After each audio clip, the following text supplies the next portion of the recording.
so that we can safeguard the communication well.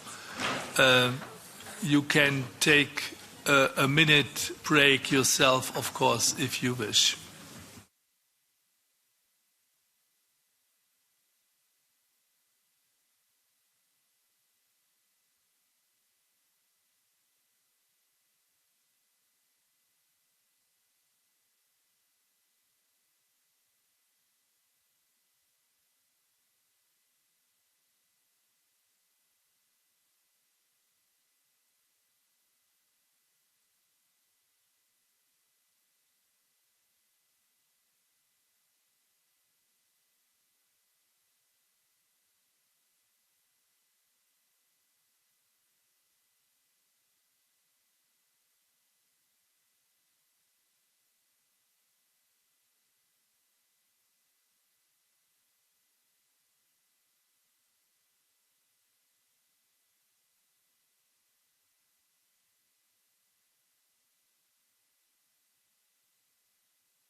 Okay, check.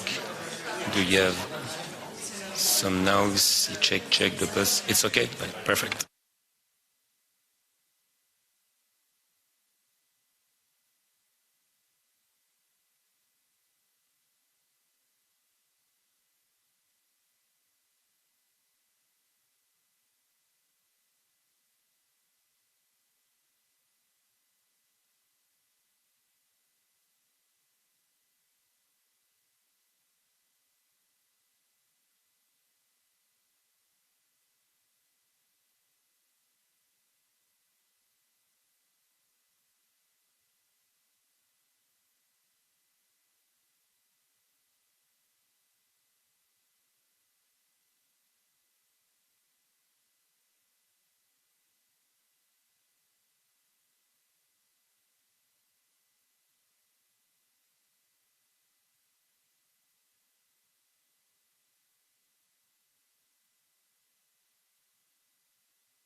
Okay, dear friends, ready for our next point in the agenda?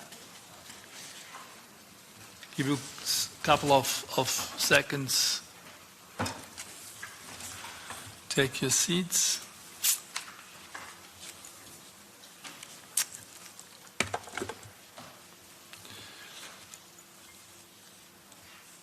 In these days, we have to be aware that it's 1 year that Mahsa Amini, at the age of 22, was murdered in the prisons of this Iranian regime. For what reason?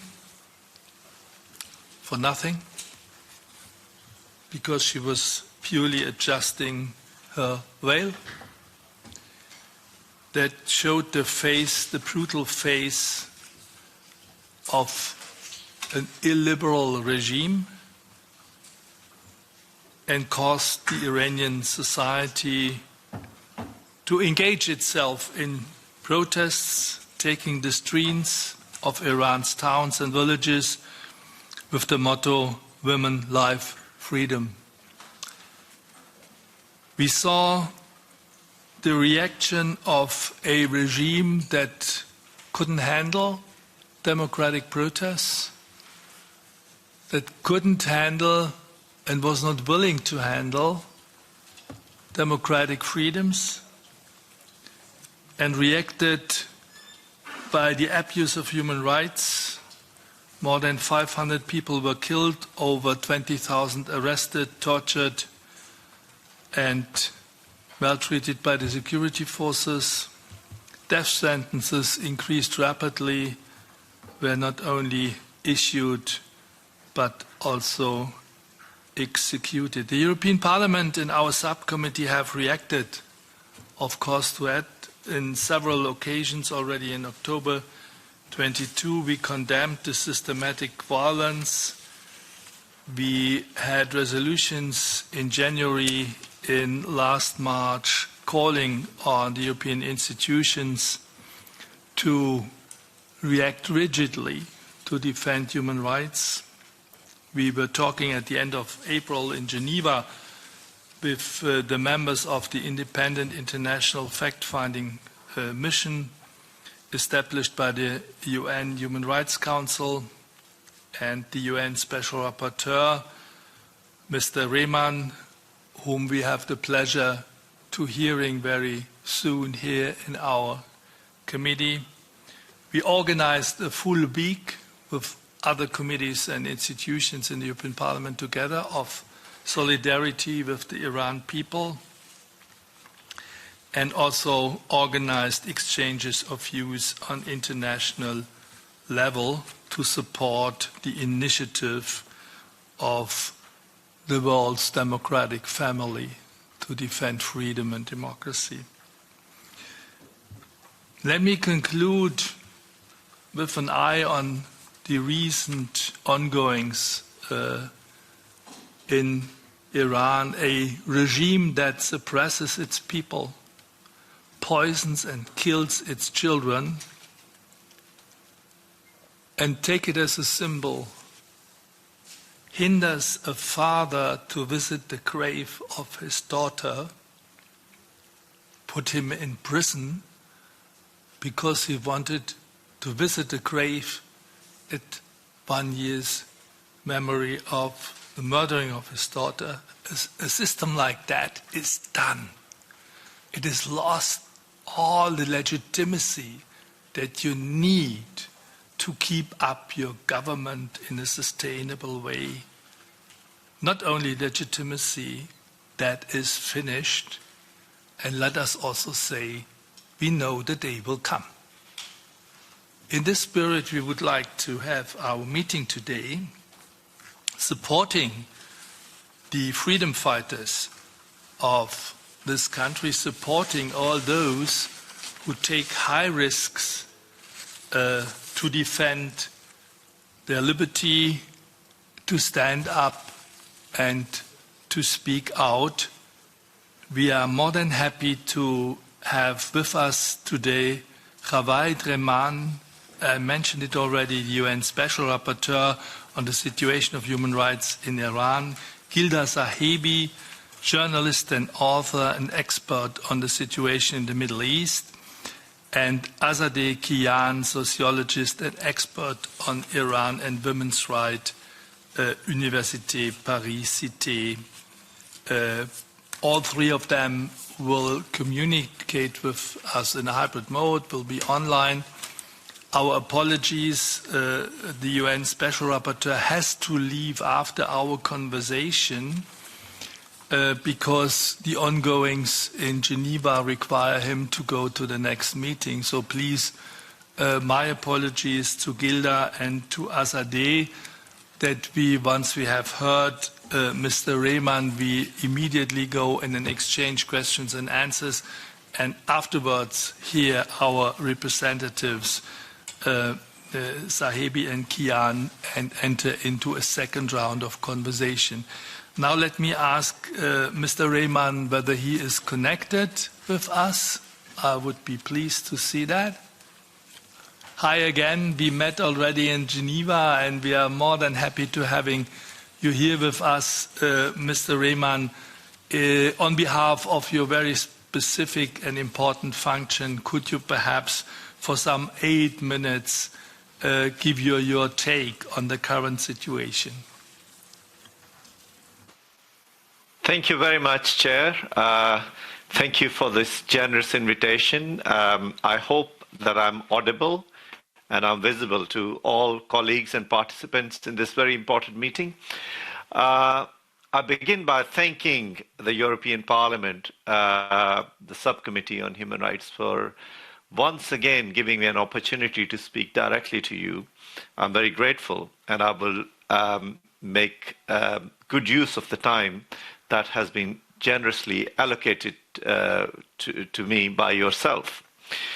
As has been mentioned by the Chair, since September 2022, the brave people of Iran have been facing the worst forms of violations of human rights. Ethnic, linguistic, and religious minorities continue to suffer from systematic and systemic persecution, targeting, and harassment. Women and girls of Iran are targeted with the most serious assault on their fundamental human rights and human dignity. The morality police, the cause of much detestation and aggravation, has lately been redeployed, with women and girls being confronted, detained, and harassed. These policies are intended to further violate women's rights and their dignity by attempt to enforce the hijab. As you're aware, the death in custody of the morality police of Jina Mahsa Amini on 16th of September 2022 unleashed one of the strongest waves of protests and civil unrest Iran has seen during the past 4 decades. She was arrested for allegedly failing to comply with Iran's strict rules on women's dress by wearing an improper hijab. The death in custody of Ms. Amini is unfortunately a tragic reflection of the violence against girls and women of Iran. In her case, there are also clear implications with an ethnic and religious dimension. However, the law of enforced hijab and the manner of its enforcement by state authorities is emblematic of violence, brutality, and the violation of fundamental human rights and human dignity of girls and women of the country. Jina Mahsa Amini's death resulted in spontaneous protests, which were led by women and the youth of Iran under the banner of Zan Zindagi Azadi, which means women, life, freedom. These protests quickly transformed into nationwide protests, spreading to 160 cities and in 31 provinces of Iran, with people from every community, girls, women, boys, men, and children, and people from all ethnic and religious and linguistic backgrounds joining these protests. Unfortunately, there has been a brutal response of the Iranian authorities towards these protests. It is estimated that the use of lethal force by security forces has led to the deaths of at least 537 persons, including at least 68 children. Iranian authorities tried to shut down all avenues of freedom of expression, disrupting internet and censoring social media platforms. I am deeply disturbed at the reports of threats, arrests, and imprisonments of journalists for their critical and independent reporting, including in the context of the protests, and indeed the subsequent suspected school poisonings affecting the health of thousands of schoolgirls. I'm absolutely horrified, shocked, and outraged that despite appeals by the international community, including by my own mandate, Iranian authorities have thus far executed at least 7 persons associated with protests after arbitrary, summary, and sham trials, which violated the right to fair trial and due process rights. These summary executions are the symbol of a state ready to use all means to instill fear and to quash protests. I'm very concerned that several other individuals currently face charges that carry the death penalty. I'm alarmed at the reports of targeting and victimization and persecution of ethnic, linguistic, and religious minorities. It was extremely tragic to note that ethnic and religious minorities who've suffered decades of systemic and systematic discrimination and persecution have been disproportionately impacted in the current wave of repression led by and brought upon by the Iranian authorities. The Iranian authorities have unfortunately also weaponized the death penalty as an instrument of fear and repression. This includes a disproportionate execution of ethnic and religious minority prisoners, as well as an alarming number of persons executed on drug-related offenses. My report to the Human Rights Council last year in March, that is March 2022, and March 2023, have firmly established my conclusions that there is an absence of accountability for serious human rights violations and for crimes under international law within the political, constitutional, and legal system of Iran.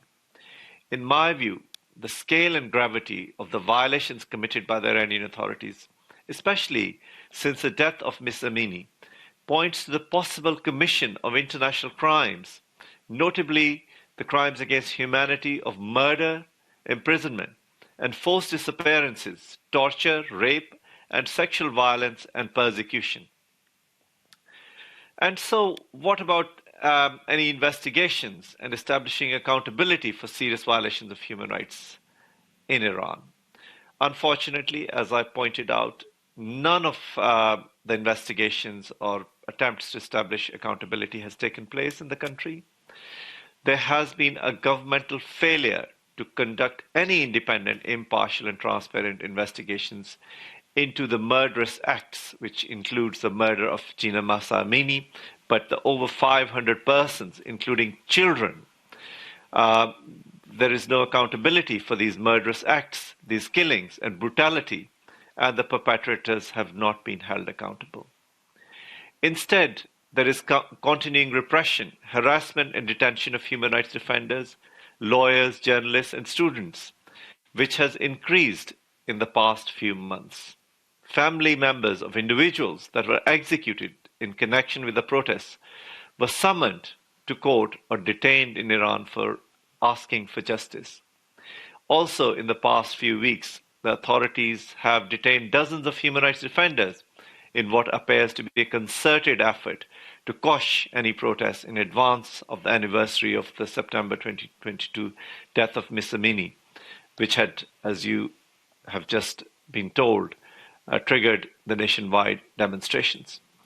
Regrettably, the authorities have prevented Mahsa Amini's family from commemorating the anniversary of her death. This was so tragic and so painful. There are also reports of sporadic protests in the country over the weekend amid very heavy presence of police and security forces all across Iran. And I'm deeply concerned at the current ongoing situation and what it could develop into, because the state is determined to use brutality and to repress the people of Iran. I end here, and I would be happy to take any questions from you. Thank you very much. Thank you so much, Special Rapporteur, Mr. Rehman. We are now proceeding as follows. We will have one speaker per group. Go back to you for a response. We know that you have to see then the Human Rights Council, which you have to attend, and I will bring in Gilda and Azadeh to address us for further discussions. And our first speaker is David Lega for the PPE. Thank you so much, Chair, and thank you so much, Mr. Rehman, for taking the time to having this discussion with us today. I mean, it's extremely important that we don't forget or keep quiet about the situation 1 year after Ms. Amini was so brutally murdered by the regime, as you said, because she wore the hijab the wrong way.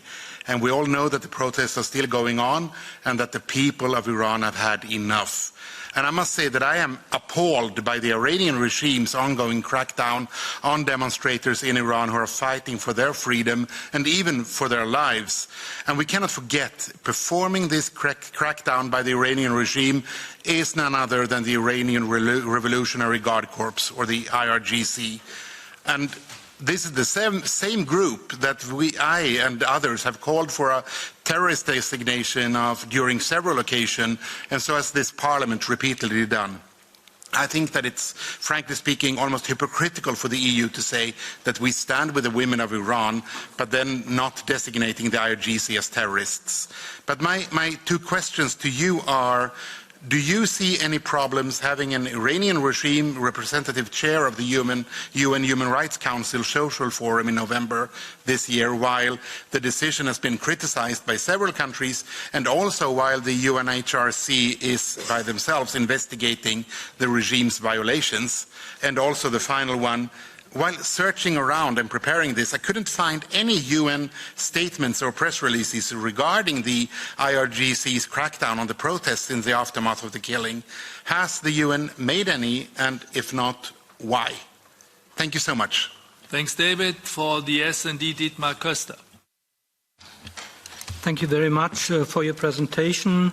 First of all, I would like to underline that this is a regime which is acting against its own citizens. There is no doubt about this. This regime is still doing a really cruel job. Still, the death penalty is put in place, and this regime committed crimes against humanity.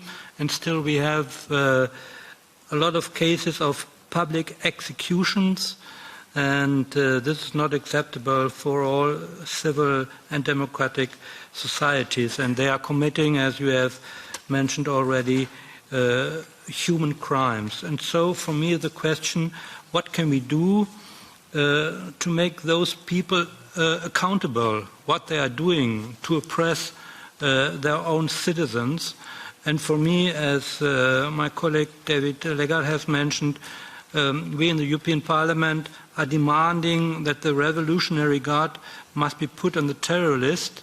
I think this must be a clear signal. We demand this in the European Parliament, and I would like to know how you would assess this. And last but not least, we have to keep in mind that this regime is not only a misogynist regime, it is an anti-Semitic regime, and it wants to develop nuclear weapons with the goal to destroy Israel. And I would like to know how what your opinion is on this. Thank you.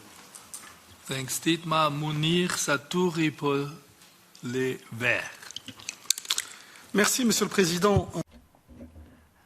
Thank you, Chairman. Thank you very much, Rapporteur, for your remarks. A year on from the assassination of Mahsa, the situation is still extremely complex in Iran. In August 2023, a former elite guard from the Guardian of the Revolution had been brought before the courts by 2 NGOs for torture. But he's now the president of the Iranian Paralympic Committee, and he actually obtained a visa to travel to France for the Olympic Games in 2024. How is this possible? It's totally unacceptable in my view. Are you in touch with the Council to ensure that that list of people in the sanctions from the EU for human rights violations is being updated?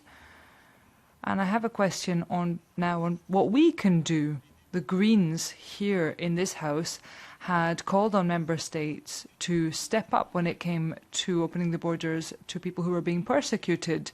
That's one way of supporting the movement in Iran. Do you share the view that the EU and the member states could be doing much more when it comes to providing protection and welcoming, as well as providing humanitarian visas to those who seek these visas from Iran? Thank you. Merci, Munir. Since all of our colleagues were questioning very disciplined, we can have a quick second round, a very quick second round. And the first is Janina Ochowska, and I see also Nacho for the S&D. Janina. Yes, thank you. I will be very short. My two precedent colleagues, they asked the same questions. What we can do, really, how we can change this situation, which influence we can have on the situation of Iranian women, girls, and Iranian people. Thank you. Thank you. Nacho, please. Yeah, I have a very simple question. Now we are having in many TV broadcasts a lot of programs about the anniversary of the holiday. And one of them, I think, is BBC. There was a portrayal of the resistance of the women to the bail, saying, I think it's more or less was the same word, there are more and more women not bail on the street. What means that? This is kind of flexibility, is only the resistance? What is the policy? The same in big cities than in rural areas? Could you please have an insight in this situation? Thank you. Okay, so far, and now we go immediately back to Javaid Rehman, our UN Special Rapporteur, for a response to the questions from our colleagues. Yes, thank you, Chair. Now, I will try to be as precise and brief as is possible. Some very important questions have been raised. So let me first begin by saying on the issue of the women and girls on Iran. You see, what I say that what's happening in Iran is not simply discrimination or persecution of women and girls. It is effectively gender apartheid. You see, if you look at the policies and the way women are humiliated, degraded, and persecuted, we must make a point to say that this is unacceptable. All of us, all men and women of the world, people from all religions, including Muslim men and women, must regard this policy of enforced hijab unacceptable and call this form of repression of women in a country like Iran, but also Afghanistan. This kind of treatment must be established as gender apartheid. A related point is on the issue of, because women and girls in Iran have stood up in many parts of the country, effectively, this is a civil disobedience movement. The regime is making new laws, more repressive than ever before, but simply because the women and girls of Iran are so brave, they do not accept it anymore. So we have to support all of these brave women and girls in not following an unjust, unnatural, and repressive law. So that's one point. On the broader issue of what we should do, I believe that it's very important that we support the people of Iran in whatever way, shape, or form we can in their democratic aspirations, because they are democratic people. They want to have the right to determine their own destiny. And the important element is that we have also got to be honest with ourselves, you see. In my own view, I think we have to make a decision. Do we prioritize human rights, or do we work on the basis of some kind of a negotiated settlement with an oppressive, authoritarian, dictatorial regime, which has, in my view, committed gross violations of human rights law, including crimes against humanity? So it is very important for this August forum to make a decision, to say to the world, to tell the European Parliament that human rights must be our priority. We must not make any deals. We must not negotiate with a murderous regime. And therefore, we must support the people of Iran. And that connects to several other issues that has been raised about the position of IRGC. Now, this is up to individual member states, and this is up to the European Parliament to make a decision. They have all of the evidence that is available, and my offices are there, and so are many other forms of evidence, testimonies, and documentation for them to realize the extent of murderous acts that have been committed and are being committed by the IRGC. So we have to make a decision as to where we see the place of human rights in any form of discussions with Iran. And the same applies to the social forum, having a social forum where Iran has the presidency. And I would urge member states and the European Parliament to reach out to the Human Rights Council and to the President of the Human Rights Council to reflect their disappointment and to say, well, this is not something that we would want Iran to be leading up to, and therefore this decision must be reconsidered. I end here, but I'd be happy to take any further supplementary questions. Thank you. Mr. Rehman, we are totally happy that you are with us today. This is the clear language. This is the clear language we know from you, and we appreciate that a lot. We wish you courage and success, because we need that, the people of Iran need that, and you are in a key position where you really are ready, and this is what we hear whenever we are talking to you, to deliver properly at the very best. I can say for the European Parliament, we have made up our mind. The European Parliament has taken its decision. We have been clear on the way in which the Revolutionary Guard should be treated. Because we were saying in our resolutions, it should be that way, because our argument is, look, if those guys are not to be put on the list of terrorist groups, who would you like to put on that list? And we are waiting the member states to act according to the resolutions of the European Parliament. This is the situation today. We would wish that all institutions would have the clear language that you have and that the European Parliament have, and we will work towards that direction. Please allow me now to bring in our guests from the wider spectrum of those who can have a huge impact on this situation. That is Gilda Sahebi. She's a journalist and author and expert of our situation in of the women in Iran, and Azadeh Kian, a sociologist from Paris. Thanks for your patience, dear guests, and we are looking forward. You have already realized that the questions of my colleagues concentrate not only on the analysis, what is the situation like, what is your take, what are the recent developments, but it's also focusing what can be done and what can we do within the European institutions to support the movement for freedom and democracy. Can I ask whether we have Gilda Sahibi with us? Welcome to us and to our discussion today.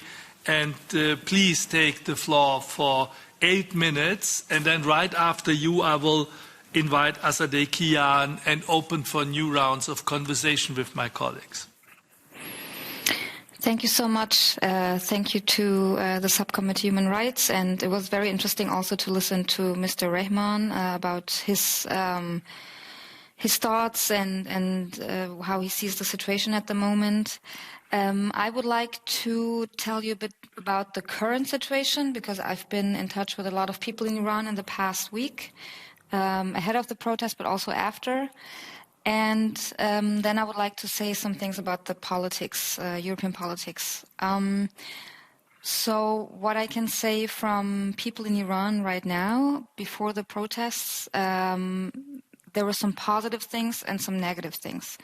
So what is positive is that people tell me within this past year, the people of Iran have really come together. And we have heard some of that because this Iranian regime, what it does best is to divide people. And it's been doing that for 44 years.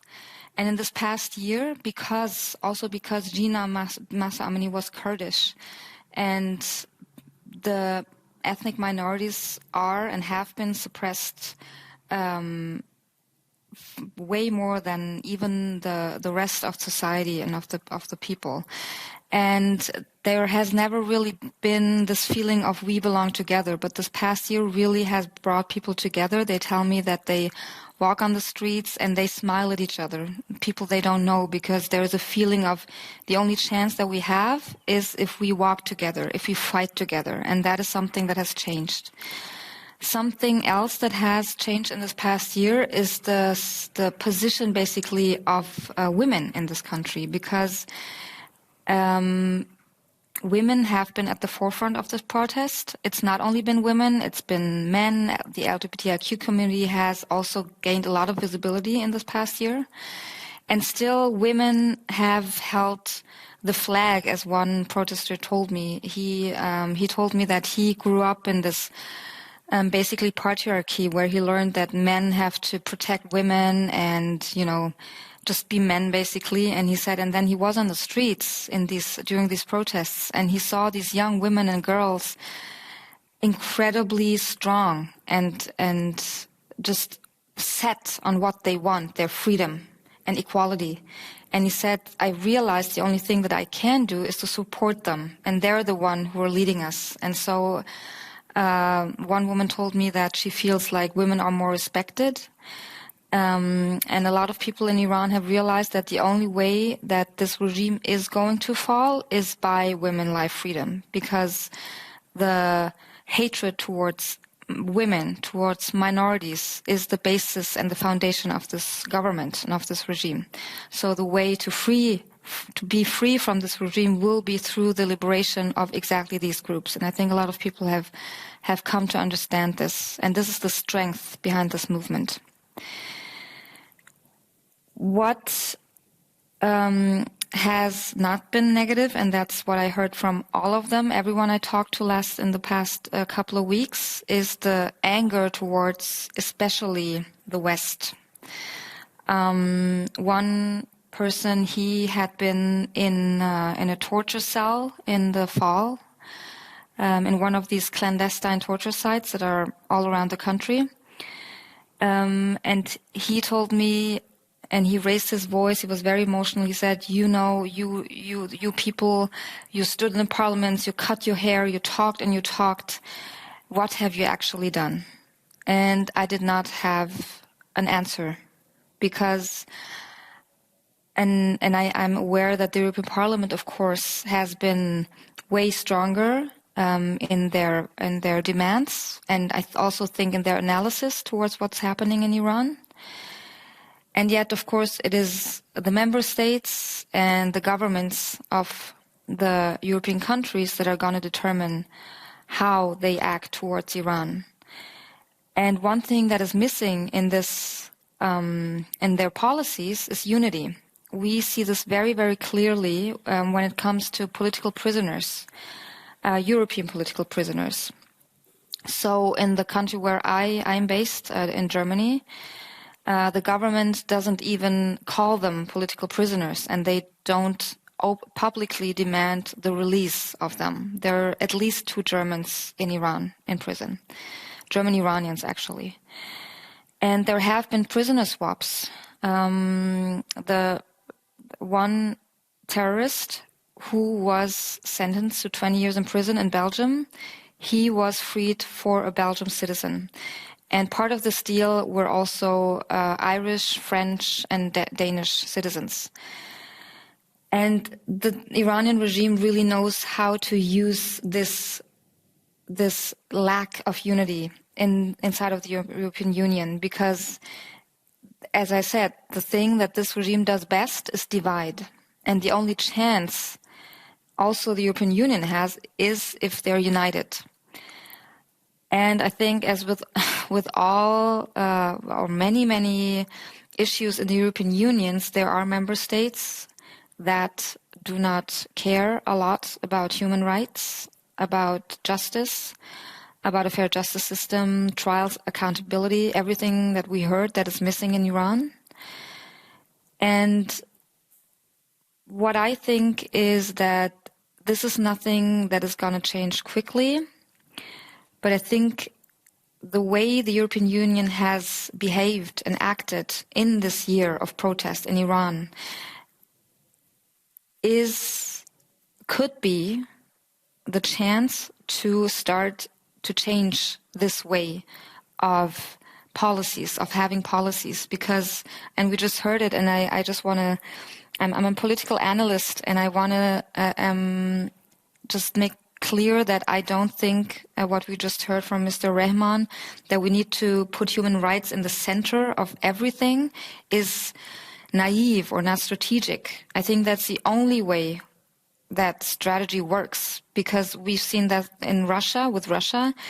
If the European Union had reacted with sanctions in 2015 when Russia attacked Syria, in the same way that they are now attacking Ukraine, the chance of Russia doing that again in Ukraine, I think, would have been smaller. And I think if the European Union doesn't really start working on putting human rights in the center of every single policy, this whole situation is going to get worse and worse, and not only in Iran, but we see it in Iran now, because this is the kind of freedom movement and equality movement that politicians in the West, in the European Union, ask for in every speech that they give. There are people, and I talk to them every day, who know what equality is. They know what freedom is, and they know what democracy is, and they know that they, as every single other person on this planet, deserve that. And they are dying for this. I've talked to 17-year-olds, 18-year-olds who say, I am willing to die for the next generation to be free. And I don't think there is a stronger statement to make clear how serious these people are. And if the European Union, who has won the Nobel Prize, which is not deserved, this shows the last year, this shows the policies at the borders of the European Union, if they really are serious about caring for human rights, and what else is there to care about, because we are all humans. It is about humans, it is about children, it is about families, women, LGBTIQ people. Then this is going to cause so many more problems for the rest of anything that is going to come. We see that in Ukraine, the global South. They tell us, our problems are not yours, but now your problems are supposed to be ours. And they have a point, because I think this is now, Iran for me is a wake-up call, because the European Union has not been able to support the Iranian people in their strive for freedom. And if the European Union doesn't see this as a wake-up call to put up structures so that human rights is not optional, but they have to be in the center. And this is not something that's going to happen tomorrow. This is going to take time. This is going to take years, because it's a changing of minds, changing of structures. But it needs to start at some point. And I think this could be a start. And without unity, it is going to be very difficult, not only towards the Iranian regime, but towards any authoritarian regime in the world. Thank you. Thank you so much, Gilda Sahibi. I would like to give you, colleagues, a technical information. Our next guest, Azadeh Kian, has some technical problems to be connected. So I would like to open the floor to discuss the contribution of Gilda, and hope she can stay with us for the discussion. Gilda, I do not know whether you are aware of how important your contribution is to our debate. And we are serious, we, the Subcommittee of Human Rights, are extremely serious of your analysis and what you say, what you have to say, and what you underscore in your statement, the good and the bad. We heard both. And I'm pretty sure that we are ready to discussing that. My first question is from the PPE side, who would like to take the floor? Please, Leopoldo.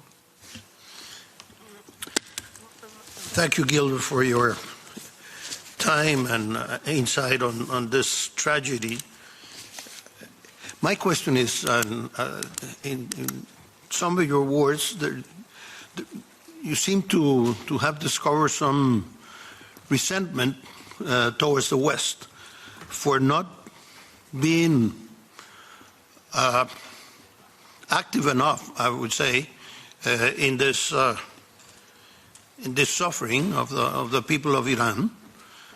My question is anyone doing anything on the International Court of Justice to bring about some justice into very particular persons that are identified by committing the crimes themselves?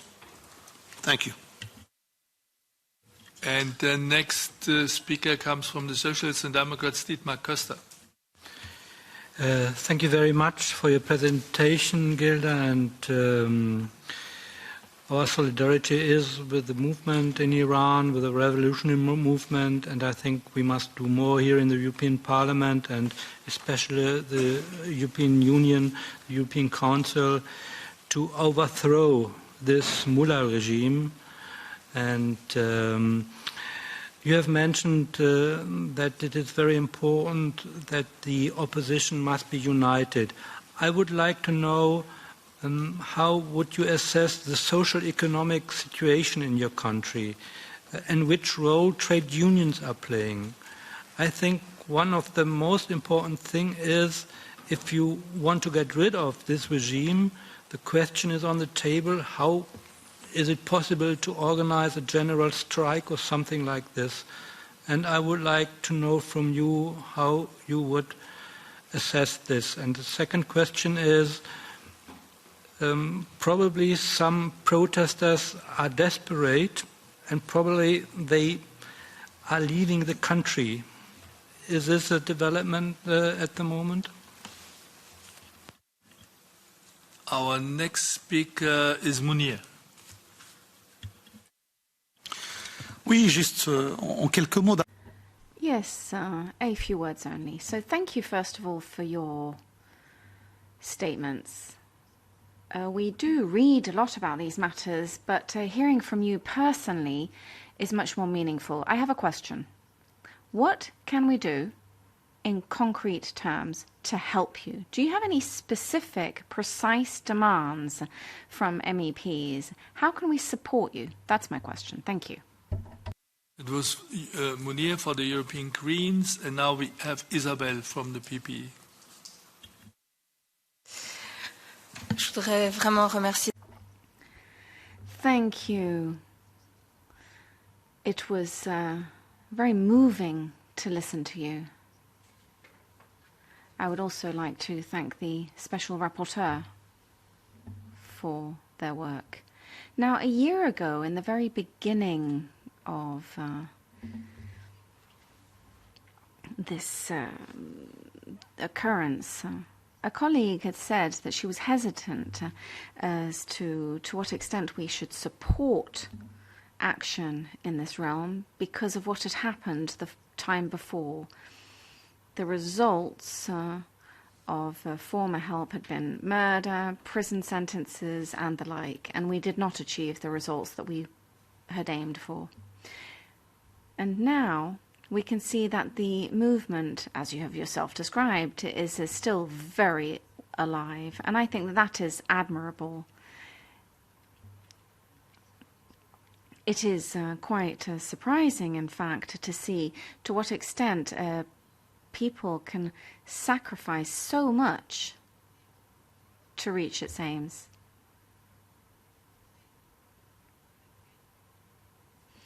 This, however, has been going on for a while, and what do you think will be held in the future? And then I would like to support my colleague in his question as to what concrete action we can take to support you. Thank you. Okay, I hear that we now have Azadeh with us. She's connected, but allow me, because for systematic reasons, that we continue now in the speaking order for the colleagues, concluding by giving back the floor to Gilda to respond to this conversation. Then we are going to hear Azade Kian, bienvenue Azadeh, and have a new round of conversation. David Lega. Thank you, Chair, and thank you so much, Ms. Sahebi, for joining us. It was very hard to think of questions when you were so crystal clear in all your interventions, so thank you for that. I do have some thoughts, and I'm a bit curious on your thoughts regarding the Iranian diaspora. How are they working and helping, and how can we, in better ways, help them? Because sometimes it's hard to know who to reach out to and how. So your thoughts on how joint they are in their organization and what we can do to support them would be interesting to hear more about. Thank you.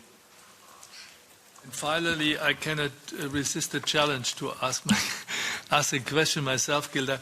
The political analyst we are talking to, that is two challenges to miss the point, to ask you on three different dimensions. We got the sense of belonging, that was the positive part of your report, where people feel part of a society that would like to become free. And that is amazing to hear about that and to seeing that. But we also listen to the bad things, to the bad developments. And of course, for us, it's very important to hear also about the disappointment of what you call the West, because it's including the European Union and its institutions. Let me, for that reason, and this is not an apology, this is not an excuse, because I immediately understand what you mean, and I know that you are right, and that those who say that are right in many, many respects. But on behalf of my colleagues, many of us here in the European Parliament, as well as in national parliaments, took the decision on a totally individual track to commit themselves to sponsorships for political prisoners in Iran. In my case, and that is the work of my colleagues in my office, we were happy enough to receive a tortured prisoner in Germany 3 days ago to become a new citizen of Germany. You have no idea how happy my team is, how happy all the other colleagues are who have similar successes. But this is not an answer, and this is not an excuse, because that goes without saying what everybody should do who has some influence. What we try, and let me also ask on the institutional and also on the strategic dimension of the accusation, what we try to do as a subcommittee of human rights, we try to maneuver the European Parliament, and we were quite successfully doing that because our resolutions are clear. We have a clear-cut majority to put the Revolution Guard on the terrorist list, and we have clear-cut positions not to doing the wrong compromises in dealing with the regime. But we lack, obviously, the consent of the member states, because the member states are not doing what they can do, and you mentioned that for a member state which you know very well. Me too. So the political question is, on the institutional layer, what can we do to promote a political discourse in our member states which enables us within the European institutions to be more clear, more decisive, more proactive in supporting those who are victims, but also who are so courageously demanding their freedom in the Iran. And the last element, that is what we discussed on the occasion of Nacho Amor's annual report on the situation of human rights. Earlier to this point, today in the agenda, we see the reshuffling of power structures on the globe. We see the enlargement of the BRICS by members like the Iran, the Saudis and others, extremely human rights friendly regimes. Yeah? And we ask ourselves, how come that dedicated democracies like Brazil or like South Africa, who have suffered themselves from suppression, are lining up with these kind of countries for common interests, to form whatever they call it, a bloc or a group of interest, shared interests or whatever. And what do you think, as a political analyst, what do you think the European reaction will be? Of course, the Europeans will try institutionally to renegotiate with countries in reach to defend somehow what they think is about democracy and freedom, etc., etc. And here, your demand to put human rights in the center of everything, this is the conviction of our colleagues here in the Human Rights Subcommittee. We would subscribe immediately to what you are saying, but it's not too easy. It's not too easy to make it strategically key in the next 5 or 10 years, because this shifting power structure questions also the way, we will not give in 1 centimeter, but it questions also the way in which we talk about human rights, in which we try to implement human rights, and in which we fight for those who are our allies and most of the time victims in autocratic regimes. What is your take on that? Because it's too interesting what you are saying, so I like to question further. Thank you so much. Thank you so much for your question. I'm going to try to, because it's a lot of them, I'm going to try to go through all of them briefly. Let me just, because we didn't talk about the region and the foreign policy perspective, because I think that is a very interesting point. You mentioned the BRICS Plus. Iran has joined with Saudi Arabia and other states. And I think it's important to know when it comes to Iran that Iran would not have joined BRICS Plus weren't it for this political situation inside of the country. Because the Iranian regime has never been so shaken to their core in these 44 years. And that is very important to know. This is why they prepared so massively for this anniversary we had on Saturday. There were military all over the country, everywhere, and they will not be able to hold that up forever. So people are going to wait for the military to disappear, and then I think they're going to protest again. But I'm going to say a few words about the prospects. And also, you know that Saudi Arabia is #1 enemy to Iran, to the Iranian regime. It is up there with Israel. So taking the step of taking up diplomatic relations again with Saudi Arabia, also something this regime would not have done if it wasn't in a fragile state. And it is, don't get me wrong, it really, really is. There have been leaks, internal leaks, that showed how afraid the regime has been, and they still are. If they weren't, they wouldn't have put up this incredible military presence in the whole country. So this is something to know.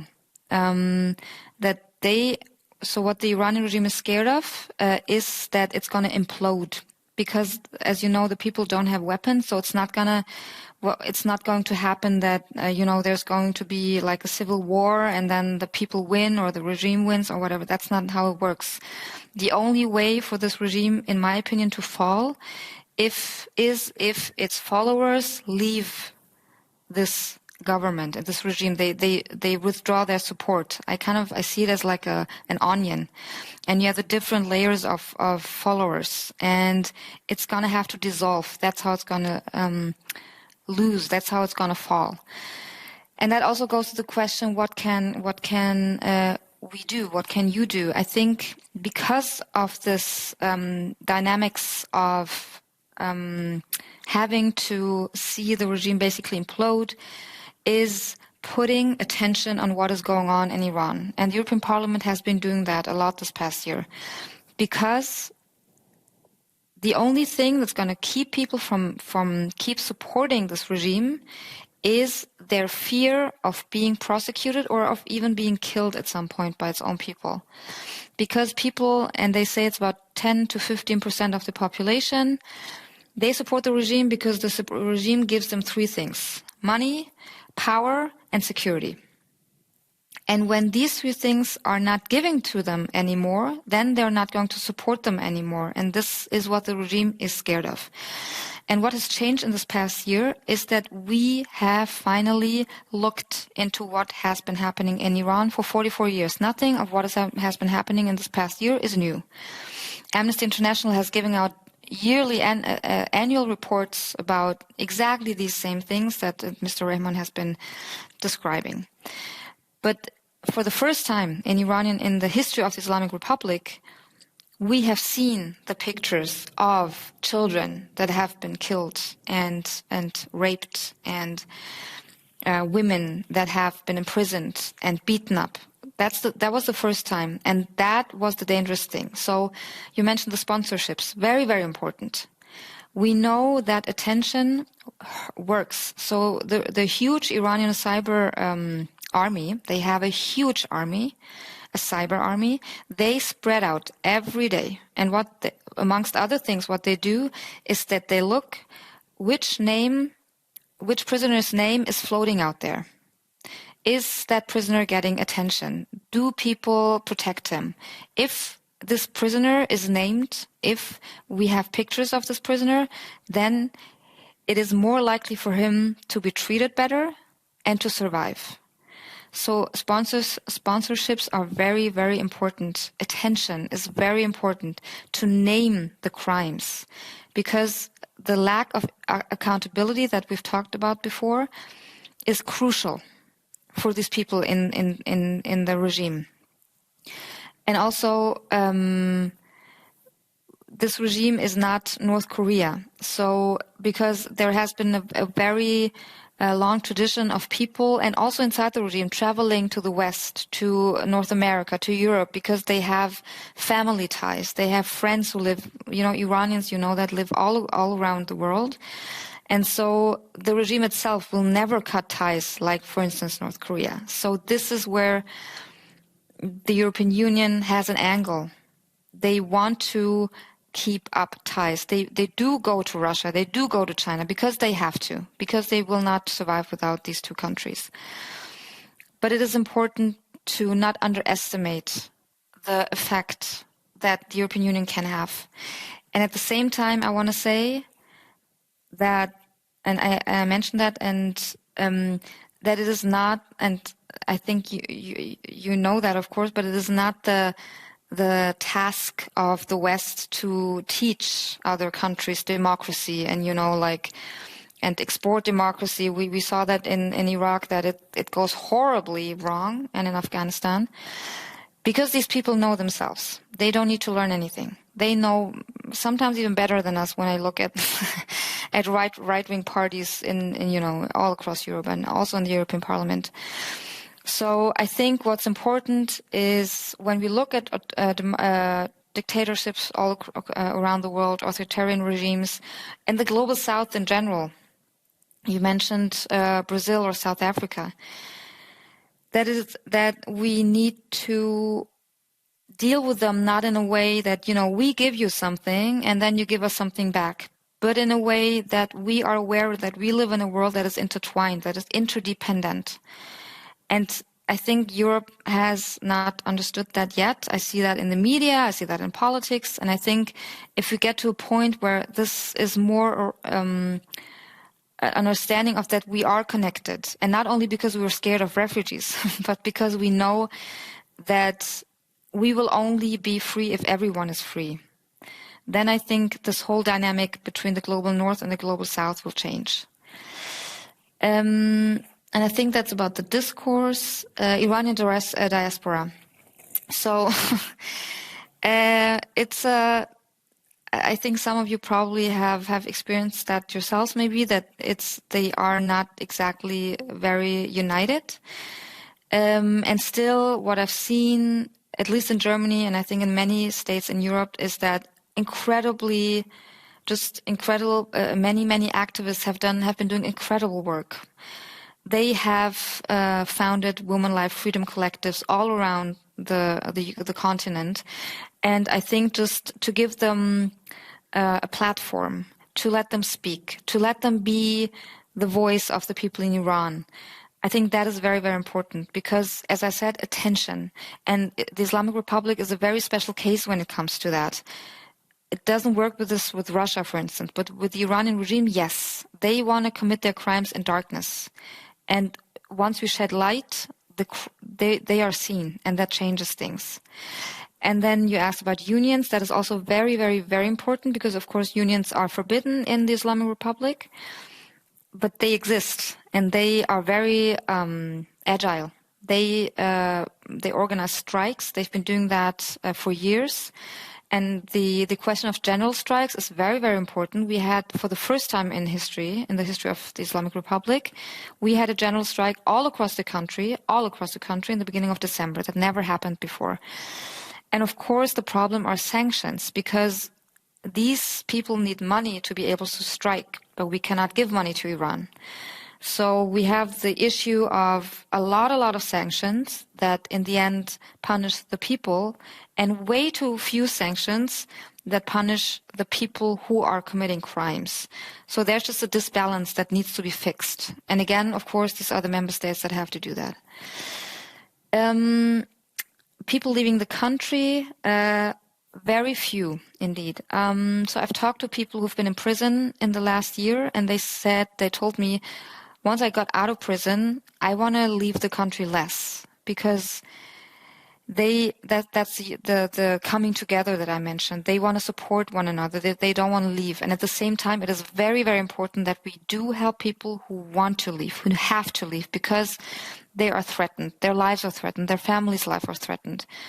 I have had a few cases myself that I gave to members of parliament in Germany.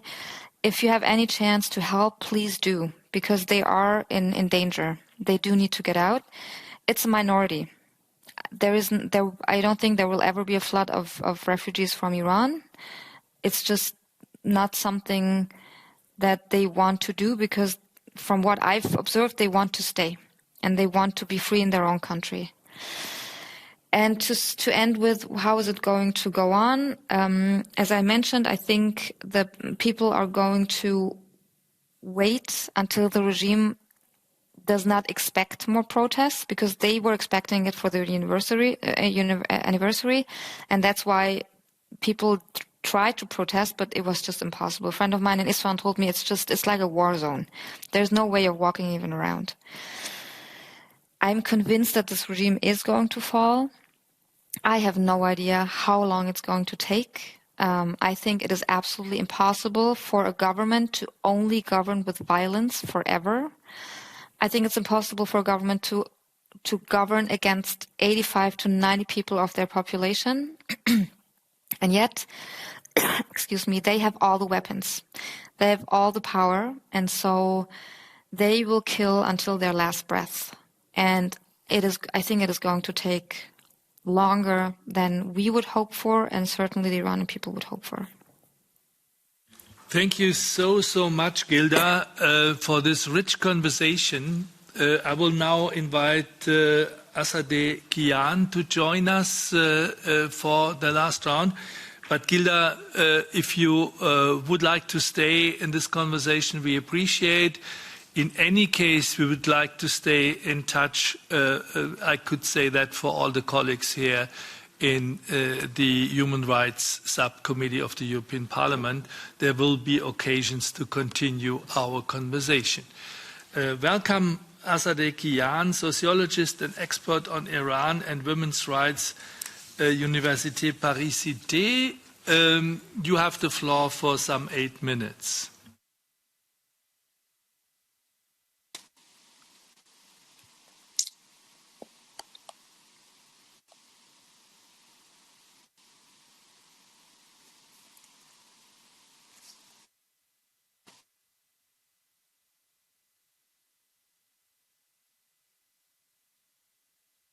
Can we support her?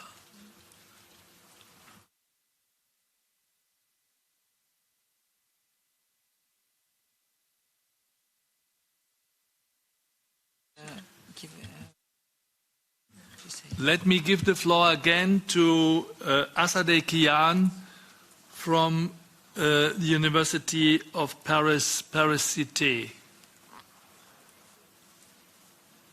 Can you hear us? Can you see us? Unfortunately, there is no direct connection. What can we do? Let me ask our technicians. How can we support our speaker? Pardon? Do it, please, yes. Colleagues, some patience. We have technical problems.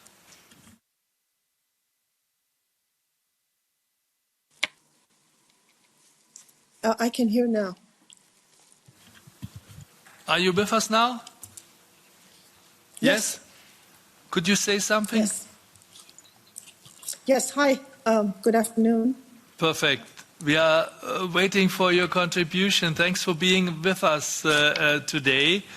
And you have heard we are on the situation in Iran. We are on the situation 1 year after the murder that has shaken Iranian society and the whole world. Please address us, and then we enter into a discussion. Yes. Actually, sorry, I had a conference here and couldn't hear Javaid Rehman and only parts of Gilda Sahibi's answers to her questions, but I very much agree with her. So let me just begin by saying that maybe I should speak in French for a change, that le mouvement, en fait, l'année dernière, Last year, I'm afraid the sound is cutting in and out. The movement started last year with the murder of Mahsa Amini. I'm afraid the sound is cutting in and out.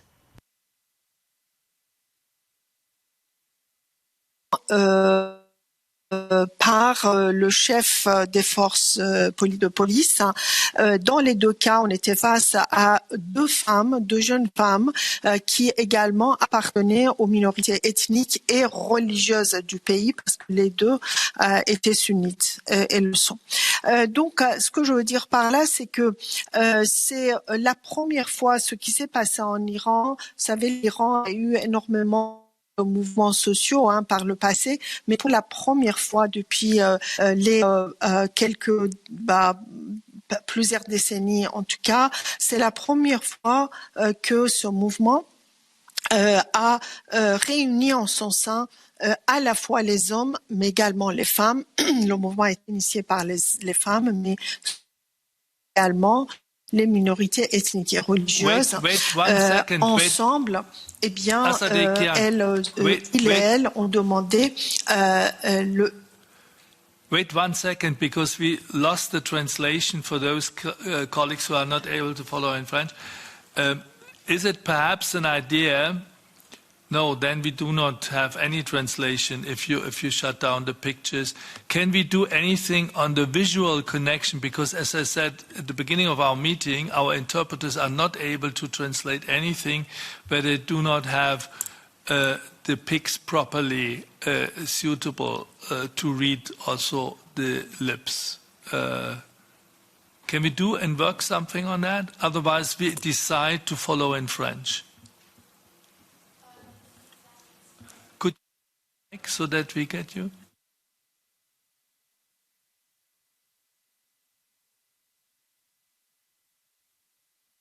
Just a second, just a second.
So, colleagues, the technical information is that we are not able to restore picture and sound. So the decision is that we invite our guests to continue in French, knowing that our interpreters will not be able to give us a translation. So we leave it in the French original language. Those who are happy with that are able then to comment and to communicate, but we have to close anyhow in some 15 minutes. So let us finalize that as good as we can. And thank already Azadeh Kian for being with us against all odds, against all technical problems that we would like to overcome.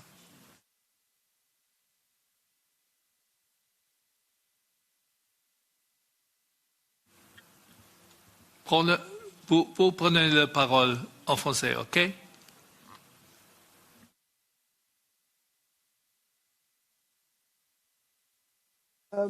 Ajouter juste quelques éléments, en particulier dans les questions que j'ai entendues poser à Madame Sahibi. Je voudrais dire qu'il y a encore énormément de possibilités pour faire pression sur le régime islamique d'Iran de la part des pays occidentaux, y compris l'Europe, parce que on le sait, je suis d'accord avec elle, raison pour laquelle je ne vais pas reprendre les arguments, puisque on sait que la majorité écrasante de la population iranienne ne veut plus de ce régime, même si tout le monde ne descend pas dans la rue. C'est à mon avis du fait si tout le monde ne manifeste pas et ne prend pas le risque de se faire tuer, c'est aussi parce qu'il n'y a pas pour l'instant une alternative politique encore considérée comme viable et fiable par la majorité de la population. Mais cette population s'est montrée contre ce régime. Vous n'êtes pas sans savoir qu'il y a eu aussi des sondages en Iran même l'année dernière qui le montraient et le soulèvement de l'année dernière a été considéré comme la menace la plus importante au régime. Et encore récemment, le chef des gardiens de la révolution de Téhéran a annoncé que si à nouveau les gens descendaient dans la rue, on ne pouvait plus les contrôler, raison pour laquelle la répression a été féroce. Il y a eu l'état de siège, moi aussi j'ai eu des témoignages à Téhéran, mais aussi dans beaucoup d'autres villes iraniennes, y compris les villes kurdes. L'armée et les gardiens de la révolution s'étaient installés afin d'empêcher les gens de descendre dans la rue. Maintenant, et je voudrais insister là-dessus, c'est un mouvement très important qui non seulement revendique le changement du régime, mais aussi c'est un mouvement qui est contre l'islam politique au pouvoir depuis les 44 dernières années. C'est un mouvement très important que j'appelle d'ailleurs un processus révolutionnaire qui est pour la laïcité, pour l'égalité entre les hommes et les femmes, mais également entre les minorités et la majorité religieuse et ethnique, et pour la liberté et la démocratie. Et comme disait Paul Éluard, la liberté dont le nom est chanté vraiment partout en Iran. Et donc, il me semble que c'est un devoir des pays occidentaux, en particulier, je parle de l'Europe, je parle de l'Amérique du Nord, des pays qui se disent démocratiques et qui défendent ces valeurs-là, c'est-à-dire la démocratie, l'égalité, la laïcité, de défendre et de soutenir ce mouvement. Alors, comment? Par exemple, en gelant les avoirs des 50 000 personnes issues ou proches de ce régime, c'est-à-dire qui pas seulement qui sont en Iran, mais également qui sont en Europe, au Canada en particulier, aux États-Unis de temps en temps, qui ont des entreprises et qui travaillent avec l'Iran, par exemple. Vous savez que si vous êtes aujourd'hui iranien lambda, vous avez du mal à ouvrir un compte en banque. Mais si vous êtes millionnaire ou milliardaire, c'est-à-dire proche du régime, vous le faites facilement. Donc, pourquoi est-ce que vous ne pouvez pas, enfin, les pays occidentaux ne veulent pas geler les avoirs de ces gens-là en Europe et donc aux États-Unis. Ça, c'est une façon de faire pression sur ce régime. Une autre façon de faire pression, c'est justement c'est ce qui a été fait par rapport à la Commission des femmes des Nations Unies lorsque, fort heureusement, le régime islamique a été exclu de la Commission des femmes des Nations Unies. Il faut exclure le régime des commissions des droits humains, commission de défense des droits de l'enfant, etc., parce que c'est être membre de ces commissions par le régime islamique est vraiment, comment dire, c'est contre nature. Et donc ça, c'est quelque chose que, comme on l'a pu voir pour la Commission des femmes, les démocraties occidentales peuvent le faire à condition d'être unies dans leur volonté. Je pense qu'il n'y a pas de volonté politique à l'heure actuelle réellement de soutenir la société iranienne et la volonté de cette société parce que l'Iran est, vous le savez, le premier pays qui a emmené un régime islamique au pouvoir en 1979 et ce qui se passe aujourd'hui en Iran, c'est la première tentative mondiale d'aller à l'encontre de l'islam politique et bien évidemment les retombées seront à mon sens non seulement régionales mais également pourquoi pas internationales et donc raison pour laquelle encore une fois c'est un devoir pour moi de soutenir la société iranienne à travers les mesures à la disposition d'une partie de la communauté internationale. Voilà, je m'arrête là, je suis absolument désolée, comme je dois partir, je préfère pouvoir répondre à quelques questions. Merci. Many thanks for your energy that you were staying with us, Azade Kian, against all technical problems.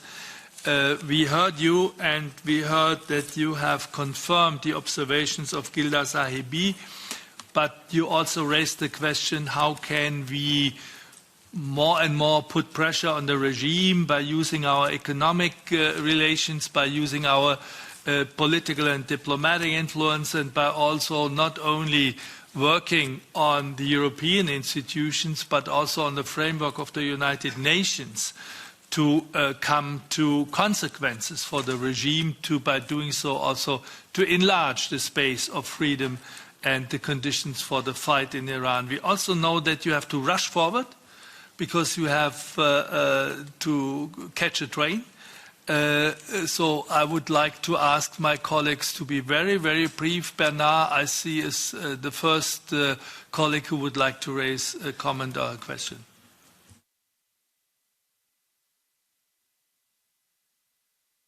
Voilà. Pardon. Bonjour madame. Une remarque et une question. Good afternoon. Well, I've got a comment and a question. My comment is that, including during the Cold War, when Western countries were putting huge pressure on communist countries, not just the USSR but also Central Europe,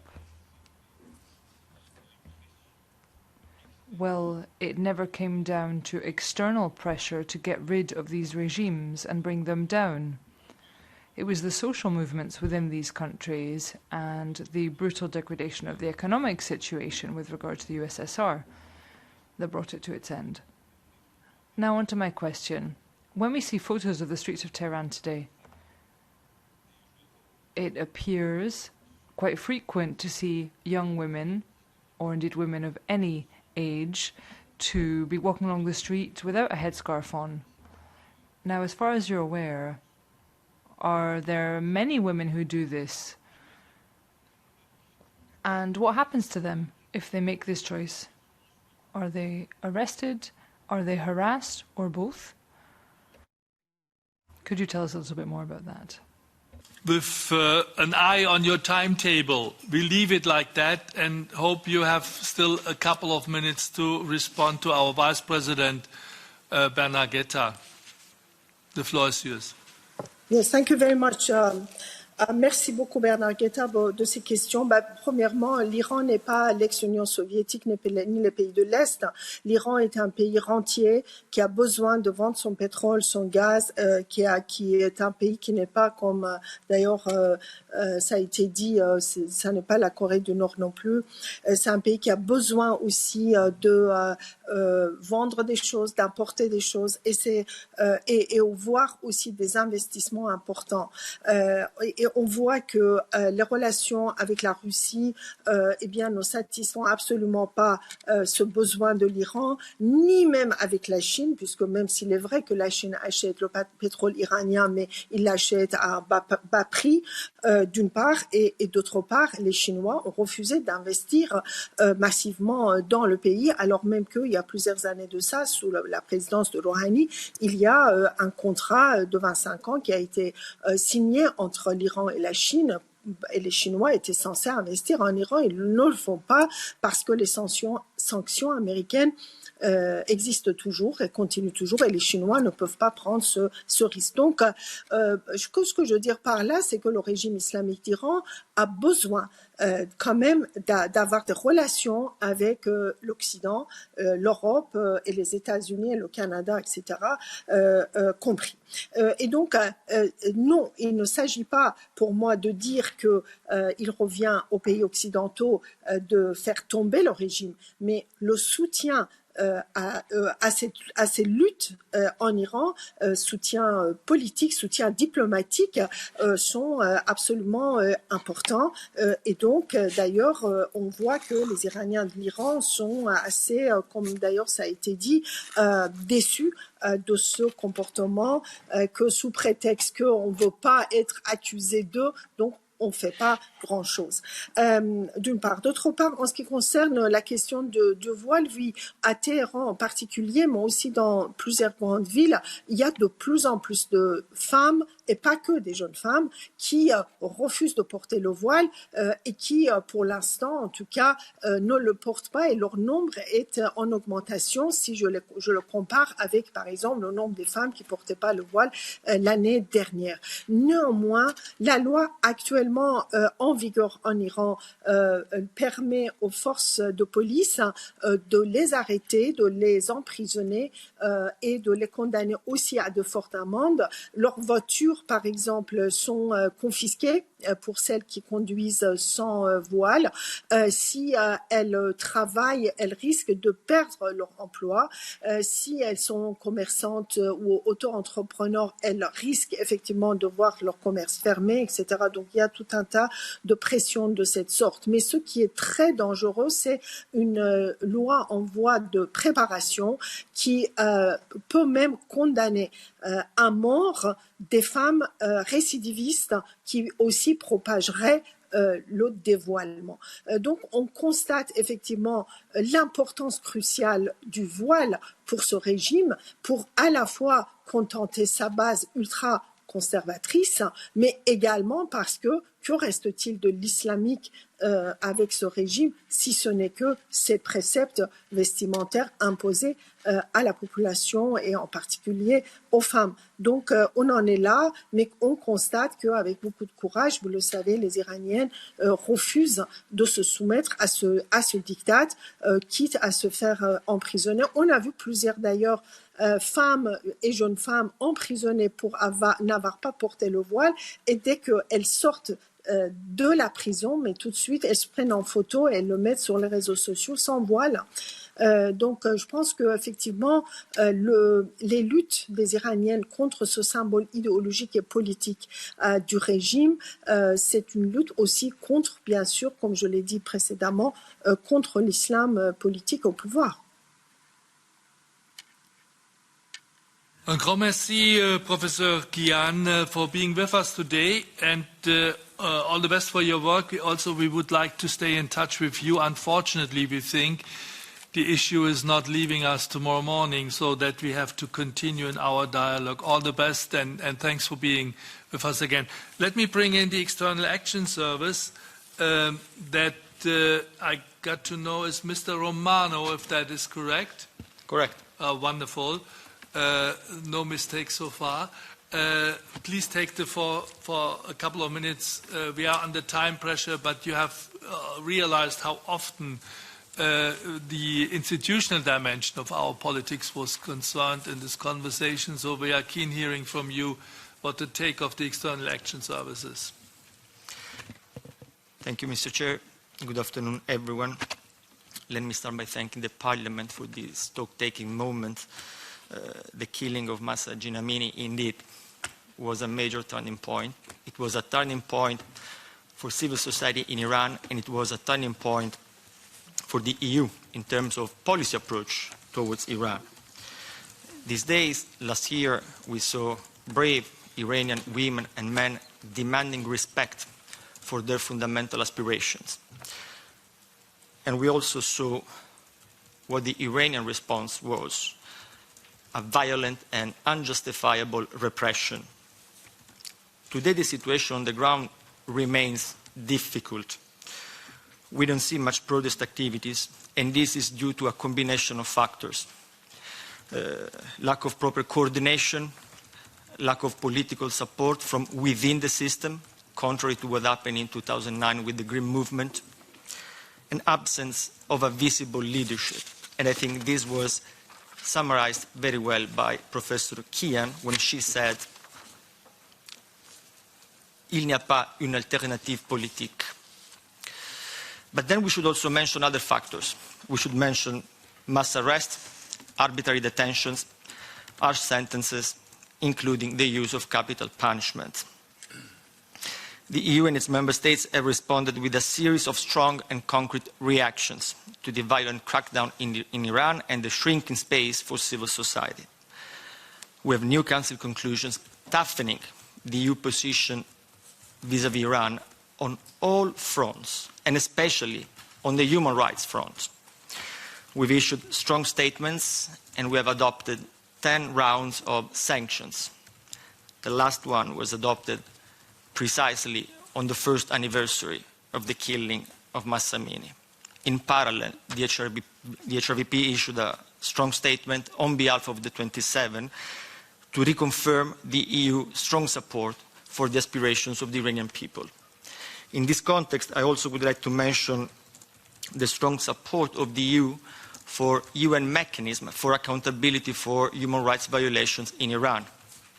In this context, we support in full the mandate of Professor Rehman, who was with us today. As the HRVP has said on many occasions, the EU will continue to use its diplomatic channels with Iran and will continue to use all other options at its disposal, including restrictive measures, meaning sanctions, to push for tangible improvements in the human rights situation in Iran. This approach, supported by all member states, is to be seen in the context of our policy of critical engagement with Iran, outlined in the Council conclusion adopted last year in December. Thank you for your attention. I stop here. Thank you for being with us and leaving us with this comment. Be assured that the European Parliament will continue to be engaged with the situation in Iran, and also we are part of the same debate. I think you can feel that members of Parliament, not only our guests, but also members of Parliament, feel impatient about what our guests call the reaction of the West, and that we are urging institutions, especially our member states, to be more tough and to commit themselves for rigid and challenging reaction on the regime, and that we do not find our peace with a status quo situation where people are suffering, people who are fighting for their justified demands for freedom and democracy. Thanks for being with us. Also, we are going to stay in touch and continue our dialogue. I would like now to go and move forward to our last point on the agenda today, which is also a very, very saddening development on which we have to become active and to highlight the circumstances. That is the exchange of views on the human rights situation of Ethiopian migrants at the Yemen-Saudi border in the presence of Nadia Hartmann.